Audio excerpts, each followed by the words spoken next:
Upgrading your Steam Decks SSD in less than 60 seconds. For the upgrade, you'll need these 5 things: an SSD, a flash drive, a toolkit, a Steam Deck of course, and a PC to download the SteamOS image. Step 1, turn the device off. Step 2, remove the 8 screws from the back of the device. I used the PH0 head on my screwdriver for this entire process. Step 3, take a spudge or a credit card and run it along the top half of the device until you separate the back plate from the device.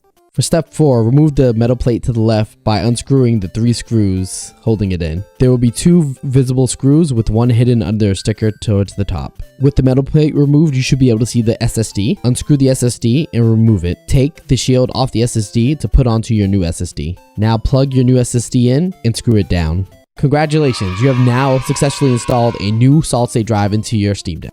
The rest of the steps involve creating a bootable flash drive of SteamOS and installing it onto your new solid-state drive. Watch the full video on my channel to learn how to do this. Subscribe for more Steam Deck content in the future.